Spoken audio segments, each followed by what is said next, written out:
Are we live? Let's do it. Instant reaction. Houston Texans getting the win over the Buffalo Bills 23-19. We were just over on the couches with the full watch along with the members. Now we're at the desk. And now at the desk. Madness. So the instant reaction. Man, the Texans moved to 6-5. Buffalo now 7-3. Massive implications in this game. What a win for the Texans in their defense, who made stop after stop after stop in this game. Yeah, they did. I mean, you've got this – it's a strange combination because Houston's defense played spectacularly. They made a bunch of incredible plays, right down to the end there with Will Anderson, batting down a pass that could have gone for a significant game and maybe really set Buffalo up. But we have to at least start working on, well, how much of that is – how much weight do you give to the Houston defense versus how much weight – 6-7 – for Josh Allen. Stop it. Stop. For Josh Allen, I expect this from my kids. I don't expect it from you. It was there with the thing. I couldn't help it. Yeah. Allen, the turnovers were one thing, but Allen just not behaving well under pressure. His behavior in the pocket was erratic and bad for a lot of it. Like, that'll be really interesting to check, when PFF does their grading. How many of those sacks are they going to charge directly to Allen? But I don't think there's many, but there's at least a couple, and how he was behaving in that pocket was pretty rough. It's more so, I think, the Tim Settle wins right off the snap. Yeah, not that one, but there was one where he still ran right into him.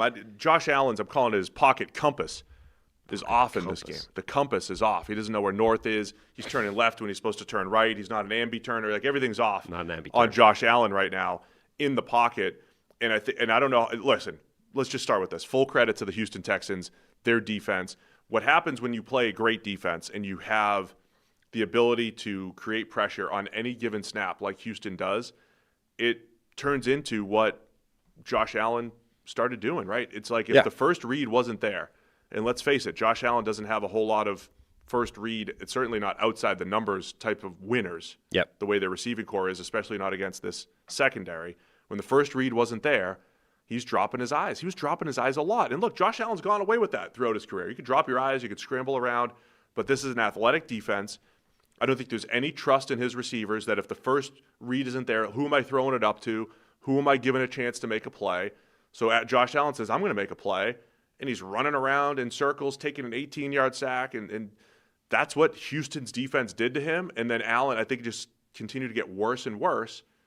Every time he was trying to maneuver around the pocket, he was just making it, just not saving the quick pressure that was coming after him. I mean, I think this is kind of the problem of this receiving core that's built with all these, interior slot players. It's like the problem with that is it takes way more time to sift through things reading over the middle of the field than it does to just go, I have a big receiver on the outside, I'm going to throw a one-on-one route. You know what I mean? You don't have to think about that. You don't have to take time to read the defense. You basically just have to verify that one defensive back is where you think he is, and then you can let rip. Now, when you've got all these guys built to go over the middle, it's like you need to sift through what you're looking at after the play has started and the rush is bearing down on you. And I think he's paralyzed with that. Like he was not willing to give these plays time. And you made the point at the end, that big play they had in the final drive with the lateral, the hook and ladder type of deal. And you were saying, well, the line held up there. It did, but it's also one of the few plays in the game where it's a one-read play. Allen's not reading anything out. He's not waiting, and sifting through and going through a progression. He's just, I know I need to hang on for a little bit to let this, give it enough time for this guy to come underneath. But he's not, this is a read here. I go 1, 2, 3. He's just like, I need to hang in for 2.5 seconds so this guy can get far enough down the field, make his in cut, and then just let rip. That was the problem, I think, is that Allen was not willing to do that and read at the same time. He was only ever willing to do one or the other.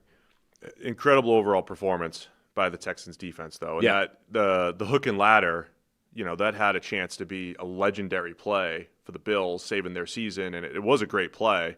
It's so funny when you get into fourth and really long, 29 was it? When 27. You get 27. Like when you get into those situations, you're almost in a bind as a defense because you got to play the sticks. But you don't want to if you give up something short, like 20 yards or whatever, it's like, well, you got to tackle. You got 9 yards to tackle them. Sometimes you don't have enough people and there's space. And the Bills drew up just a beautiful play for that conversion. Looked like it may have saved the game for them. Put them put them into scoring range. They still had a couple timeouts. It did temporarily. It did. And then the Will Anderson play that you mentioned, it was like the Bills, their best play in this game was the swing screen. Swing screens to Ty Johnson and to Khalil Shakir, and then they faked it to Ty Johnson. They came back. They had a well-set-up screen to James Cook. They had a good play set up. And Will Anderson jumps up, bats the pass, and maybe saves the game for Houston. And again, that was the story of the game for me, is like how many Texans defensive players made massive plays. Danielle Hunter, Will Anderson made a bunch. The secondary, the almost pick six by Kalen Bullock, which, bad read by Josh Allen right there, threw it to El Shair, and then Bullock catches the tip.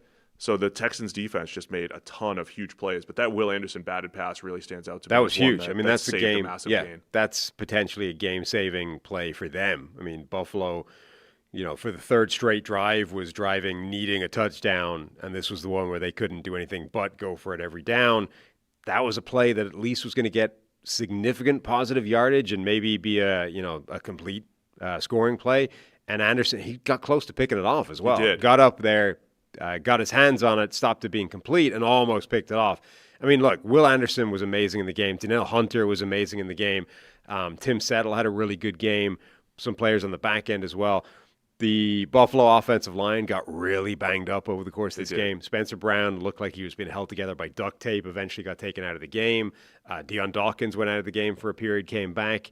They swapped around on the interior as well. The offensive line was in bits, and Allen was not trusting anything that was happening around him, and Houston's defense took advantage of that. There were plays where Allen is like, I'm going to do what Josh Allen does. I'm going to escape. I'm going to run around. I'm going to make a play. It's like you can't outrun those guys. Danielle Hunter and Will Anderson, at a minimum, are as fast as you are, and they're probably faster. You can't do that against them. You might be able to do it against some other teams. You're not going to get that done against Houston. There was Buffalo's defense actually did a really nice job too. They were put in some awful situations. Yeah.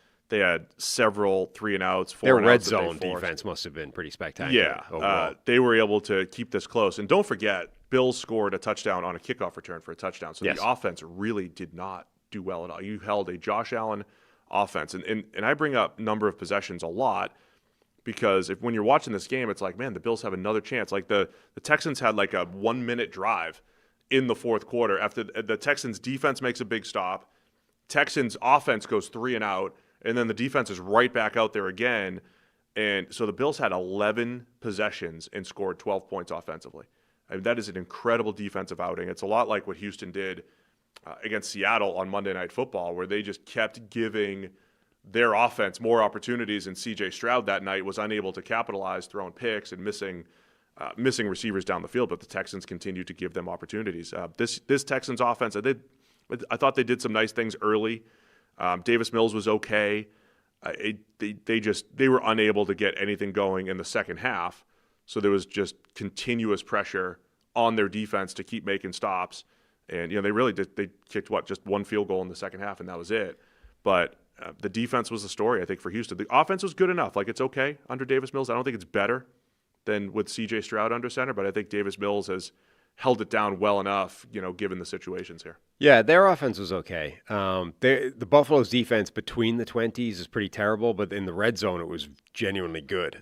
They were helped out a little bit by, Higgins had a couple of plays where he couldn't get his feet in on the sideline where he should have. One of them would have been a touchdown, right? One of them was just a good sideline play where he should have got both feet down. So that's a couple of plays left on the table there. The Texans offense was able to keep a couple of drives alive by Woody Marks just individually picking up first downs. Such great runs by him. Blown up in the backfield twice on short yardage stuff and just powered through the contact for significant yardage. The second one must have gained 5 yards after getting hit. The first one would have been, 3-4 as well. So those drives were kept alive by individual players as much as anything. And I know, just summing up this game, I know this is what the hardcore fan generally comes away with. It's like, why didn't we run the ball? But and I'm usually not that guy. But even throughout the watch along, I think there was a rhythm that the Bills should have tried to get back into, which was getting under center, trying to play power football.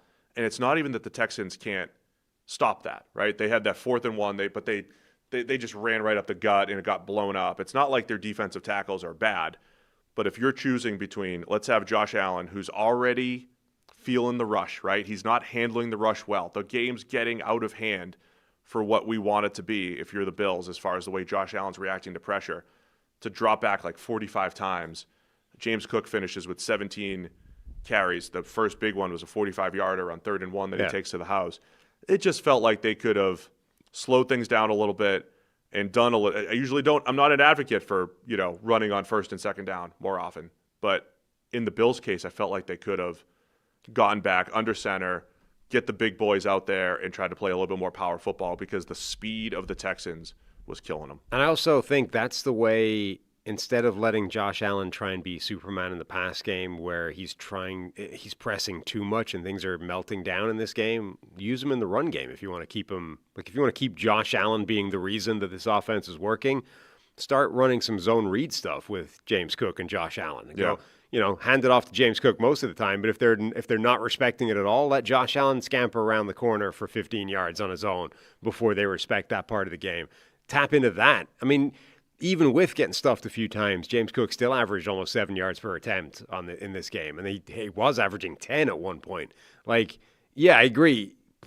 Plus, we were sort of searching around for, like, who are the outside threats for this team that's been constructed out of slot receivers and slot receivers only. And then right at the end, it's like, oh, look, actually, yeah, they've got Gabe Davis, who they dragged back into the roster. So close to making a great catch. Inches away from making, like, a really important deep catch. And also Shavers, who's been on, like, maybe if you're panicking with all these slot guys and not being able to, make the right reads and stuff and can't let anybody uncover, I mean, maybe just take a shot to a Shavers one-on-one on the outside. Man, what a massive game with playoff implications.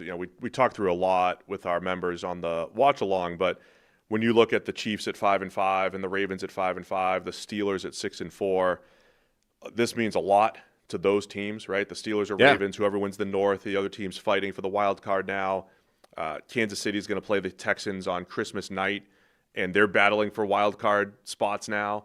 And so the fact that the Texans are kind of back in the race, the Bills come back down, and I don't know what happens to the Patriots' chances of winning the division, but they must go through the roof now with just one more loss from Buffalo. Yeah, two games back, and they have half of the tiebreaker over them with the second game to come. So this is a huge game for just the wild card implications, not just for the Bills and the Texans, but teams like the Chiefs, Steelers, Ravens, and everyone else who is in the hunt. Yeah, right. Chargers, Jaguars, like it's a big one. Like the Texans are back. They're back in this mix here at 6-5, and they've done it these last few weeks without their starting quarterback. Yeah, I mean, the two biggest winners,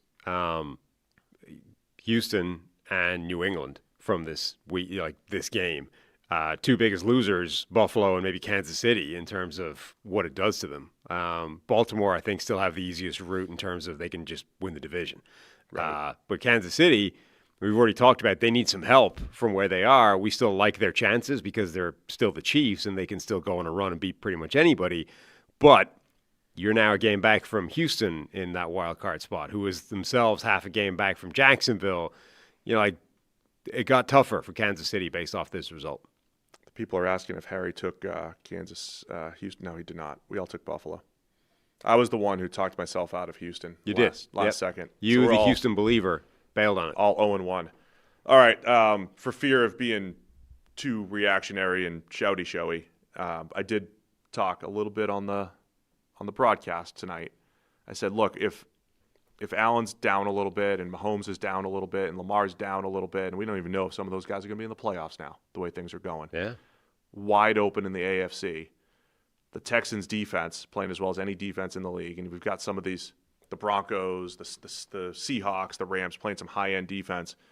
Could the Texans, is this a year where teams like the Texans or the Broncos could go on a run to the Super Bowl in the AFC? Especially if the Texans get a little bit better on offense, get a little bit better play from Stroud, a little bit closer to his best from sophomore year and his best rookie season from his rookie season.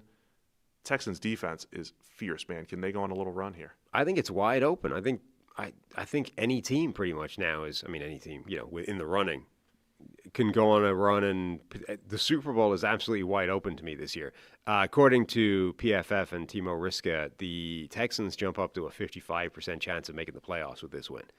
So huge. Yeah. And this is where we are. I think there's no teams running away with it, certainly not in the AFC. The teams that are, I mean, New England might have a cakewalk to the number 1 seed. Yeah. Denver's in a really strong position to win their division. So I don't want to say nobody's great. It's just the teams that you don't expect. Well, but the point is that are up there, or they don't have, like, the Patriots don't necessarily have an elite defense. The Broncos don't necessarily have an elite offense. So you see flaws even in the 8-2 teams or the 9-2 teams at the top. Yeah, the point is these teams are going to be separated by fairly significant margins in terms of record by the end of the season. But like we're looking at games even now where, Kansas City is playing the 8-2 Colts in their favor. Right? That's the thing. Yeah. Like Denver, Kansas City was favored against Denver last week, and Denver were 8-2 or now 9-2, right? If Buffalo went into Denver for a playoff game, is Buffalo favored? New England, if they march the end of the season, if they sweep all in front of them and they go into the playoffs with 2 losses or whatever, and they end up having to go to whoever, like a Baltimore team with Lamar playing red hot on a run or whatever, are they going to be favorites in that game? Like, this is the thing. Yeah. There are going to be teams with really good records and teams with not so good records, but a lot of the teams with not so good records have the legacy elite quarterbacks, and I think that's why it's wide open to me, is that I think those are going to be pick'ems. So Houston right now, in that 55% chance, they're at Indy coming off their mini bye. And then I keep saying they're facing Kansas City on Christmas night. I don't know why I'm saying that. It's December 7th. Christmas night's the Broncos for Kansas City. Texans have Colts and Chiefs over these next couple weeks, probably with C.J. Stroud back. So they have not faced Indy yet, by the way, right? And so the division's not over either in the South, right? Colts have to play the Chiefs. They got the Texans twice. Houston has an opportunity to even come back in the AFC South. So it's wide open here heading into Thanksgiving. Right. They're a little bit further back, but they have a similar task on their hands as Baltimore, which is, you have 2 games against the team that's ahead of you. You probably have to sweep them at this point, but you have the opportunity. Sweep them, and maybe you also probably, unlike, I guess Cincinnati won one of those games, but the third team can take a game off as well. Like Jacksonville is a part of this as well. So Houston can beat Indianapolis twice, and Jacksonville's in the mix as well. So yeah, it looks like it should have been a comfortable cruise to the division for the Colts, but actually because of the number of games they still have to play, it's still possible. And then Buffalo, they're going to Pittsburgh next week, man. Not an easy game. Going to Pittsburgh, coming off their mini bye, and then Cincinnati, and then that game at New England where they need to try to get back in it and get back at their division rival, New England Patriots. Well, they've already done this. This was like their Carolina game, right? Remember when they lost back-to-back games from the Patriots?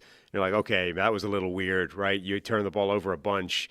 New England was kind of flawless in that game. That just happens, right? And then the next game, Atlanta showed up and absolutely throttled them. Yeah. That's what we've just seen here, except there was a win in the middle. Like, you lost to Miami. It was a weird-ass game. And now here, the Houston defense just murders you. Like, the third game is, you need to show that this is not a terminal problem. Like, they then went and destroyed the Panthers. And it's like, okay, fine. It was a 2-game blip for whatever reason. They need to show up against Pittsburgh and are like, Josh Allen can't take 5 sacks again. Like, you need to go out there and show you're not this critically flawed mess of a team. 8 sacks tonight. 8 with sacks. The Houston Texans. Crazy. 8 sacks tonight. Ben Solak had a stat halfway through the game, which now needs to be updated, but Allen had been sacked on 14% of his third down dropbacks this year. Last year it was down at 4%. The broadcast just kept finding more and more outlandish Josh Allen sack statistics as the game progressed. Like, first, third time he's been sacked 5 times, whatever. Like, it's 7 sacks, now it's 8. You don't get sacked 8 times unless the quarterback is a significant part of the problem. The last thing I'll say, I know somebody in the chat said this way earlier, and I feel like it pops up in our chat a lot in games, and I don't think about it that much, but they said Josh Allen got concussed early and just stayed in the game. Hit. Well, he said concussed. Right, but So that's the concussion has a specific meaning. It does. But look, I mean, theoretically, concussions could go undiagnosed. You can get hit and This is the play where he rolled his arm over. Yeah, but either way, he got banged up early. Yeah. And that's the point. So you are playing banged up, but I think it was more it was the pocket navigation more than anything. It wasn't I think he threw the ball fine. He had an awful misread for an interception. Awful misread. Not the last one, the earlier one. And then I just think he wasn't handling pressure right, or he was misreading his own athleticism against the Texans. I think people like to invoke the concussion because it's now this thing that is, a new discovery in relative terms back, compared with like back in the day football. I don't think you need to make it that specific, but people have known this for years, that if you can hit a quarterback early, if you can knock him, if you can make him start thinking about getting hit early in the game, it changes the way he plays. It does. So forget was he dealing with a secret concussion that we didn't diagnose? Like, forget that. Just say he took a really hard hit early in that game where he never felt Will Anderson coming. Like he'd beaten his tackle. He stepped up in the pocket. He never knew there was a guy chasing him down. And he got smacked from behind. Did amazing work to not fumble the football. And then whatever way he hit the turf, head hits the ground, but like rolls over his own arm. He was in serious pain. Point is, that guy took a massive smack early in the game, and forget, head injury, fake, like missed a concussion or whatever. Like that's the type of hit that coaches have said for 100 years of football. You hit the quarterback like that early in the game, you're going to start making him think about the rush. And maybe that's all there is to it. They got Josh Allen hard early in the game with a significant, painful hit. And maybe from that point on, that changed the way he played. Yeah. I mean, it felt different. I don't think he's been great maneuvering the pocket this year generally. This was the worst I've seen, though, since like early in his career, Allen. So credit Houston. Unbelievable job by their defense. Good job by Davis Mills. If this is the end of his 2+ game run of filling in for C.J. Stroud and Stroud's going to come back, I don't think the Texans are better with Davis Mills versus C.J. Stroud. Is anybody saying that? People are asking. Who? Chat. I mean, I saw people say, look, he's running the offense a little bit. You don't have the unblocked pressures. You don't have some of the stuff that has popped up with Stroud against better defenses. You haven't had as much of that with Mills. I think he's made a few big throws over the last few weeks, but down for down, I still want C.J. Stroud back there. And you just hope it's – now, it's fair to say there's games this year C.J. Stroud's looked way worse than Davis Mills has the last few weeks, but I think Stroud's the better quarterback. Yeah. Still want to see them unlock Higgins, Collins, and keep running Woody Marks. And if they could be good enough on offense, that defense is championship caliber, and that's where Houston is right now. Mm-hmm. All right, man, that was fun. Watch along. Appreciate all the new members that joined and hung out with the watch along. We'll keep doing that. Don't forget, join us Sunday right here on the YouTube channel. We're just gonna go live right around noon, maybe 12:30, and just have it running the whole time. It'll just be like a blank screen. Basically, but it's a chat. We're gonna be hanging out. It's just a vehicle to use the chat box so people can hang out as a second screen, watch the game, chat about it, but we're not actually going to be showing you anything. Yeah, and then we'll do our immediate reaction right after the 4. So you got about 8 hours to talk amongst yourselves before we go live at say 7:30 or so. And we'll dip in and out ourselves. Yeah, we'll be in and out and interacting. So appreciate everybody for being here, and we'll see you Sunday. A little more. Check the mic.